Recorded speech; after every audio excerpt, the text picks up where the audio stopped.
She gave that little smirk, the kind that tells you she's done this 100 times before. That smug curl of her lips carried a quiet warning. She'd ended careers with less effort. Your skills, she said, tilting her head with fake sympathy, are a dime a dozen. The air conditioner hummed loud enough to muffle the rush of blood in my ears. Her perfume was expensive, sharp, sugary, and suffocating, like someone who hides poison beneath a pretty scent. The glass walls around us mirrored her victory, multiplying it. I didn't flinch. I just nodded slowly, like her words didn't matter, even though I'd already drafted her professional obituary weeks ago. That's what people like her never understand. They think power lives in signatures and titles, in the authority to end someone's job. But real power? It's control. And I've been building mine quietly, piece by piece. I met her 2 years ago, the self-proclaimed queen of HR, though we all called her the warden behind her back. She moved through the office like she owned the air itself. Please and thank you weren't in her vocabulary. Compliments were gold coins she never spent. Back then, I still believed good work spoke for itself.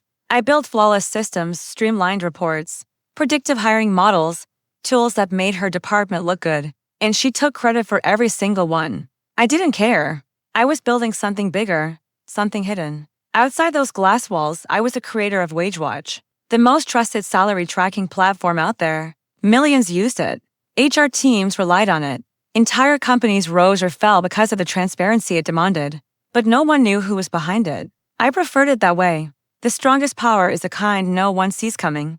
Her betrayal wasn't a single stab. It was a slow bleed. A skipped meeting here, a colder tone there, then whispers about restructuring. When I found the email, one she thought she deleted, it almost made me laugh. She called me redundant technology in human form and sent it to the CFO, copying legal. That was the exact moment I stopped being her employee and became her reckoning. I didn't yell.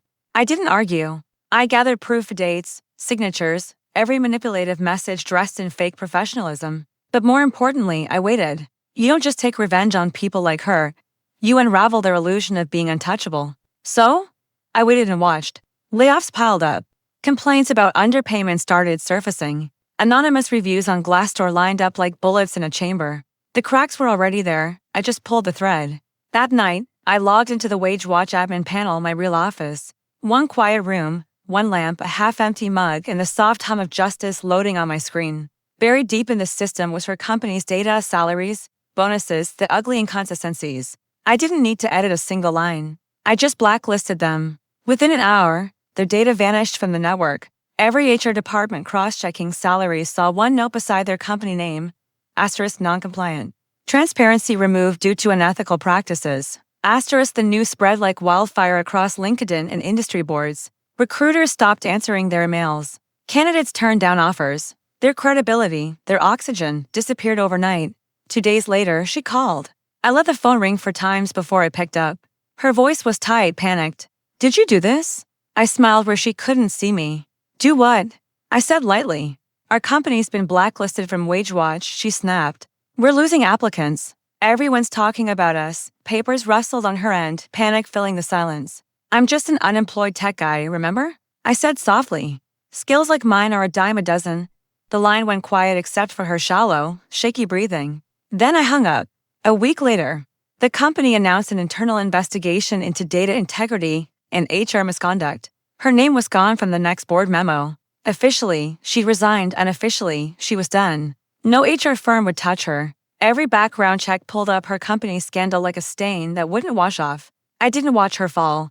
I didn't have to. Real power doesn't gloat. It deletes. Sometimes late at night, I replay that moment in her office, the smirk, the fake empathy, the quiet arrogance. It doesn't sting anymore. It fuels me. Because she taught me something priceless. Silence is the sharpest weapon. WageWatch still runs strong. The industry still trusts my numbers. And when a company crosses the line, exploiting, underpaying, discarding people like broken tools, their name quietly disappears from the network, just like hers did. Justice doesn't always shout. Sometimes it just logs off and takes your entire reputation with it.